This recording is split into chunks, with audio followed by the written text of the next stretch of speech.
Hydrocele, hernia ఈ రెండు ఒకటే అనుకుంటున్నారా? నమస్తే, నా పేరు doctor Gurugubelli Venkatesh, general surgeon, Disney health clinic, Srikakulam.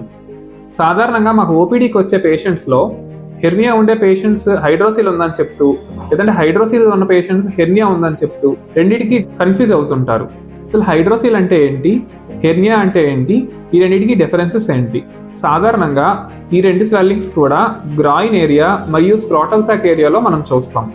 Hydrocele అంటే ఏంటంటే టెస్టిస్ చుట్టూ ఉన్న చూనికా వెజనాలిస్ లేయర్ 2 లేయర్స్లో ఉంటుంది. ఈ 2 లేయర్స్ మధ్యలో ఫ్లూయిడ్ ఫార్మ్ అయినప్పుడు దీన్ని హైడ్రోసిల్ అంటాం.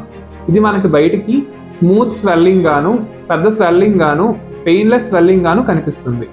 హెర్నియా అంటే ఏంటంటే మీకు వీక్ అబ్డామినల్ వాల్ ఉండడం వల్ల అబ్డామినల్ కంటెంట్స్ అంటే ఇంటెస్టైన్ కానీ, ఒమెంటమ్ కానీ, అప్పుడప్పుడు అపెండిక్స్, యూరినరీ బ్లాడర్ లాంటి కంటెంట్ కానీ ఆ వీక్నెస్ ద్వారా కింద స్క్రోటంలోకి లేదా అంటే ఇంగ్వైనల్ రీజియన్ లోపలికి రావడాన్ని హెర్నియా అంటాం. ఈ హెర్నియా సిమ్టమ్స్ ఎలా ఉంటాయంటే లోపల నుంచి బయటికి స్వెల్లింగ్ వస్తూ పోతూ ఉండడం. ఈ హెర్నియా కంప్లైంట్స్ అనేవి బిగినింగ్లో చిన్నగా మొదలయ్యి తర్వాత ఏంటంటే మీరు స్ట్రెయిన్ అవుతున్నప్పుడు కానీ, వెయిట్ లిఫ్ట్ చేస్తున్నప్పుడు కానీ, లేదంటే దగ్గుతున్నప్పుడు కానీ బయటపడే అవకాశం ఉంటుంది.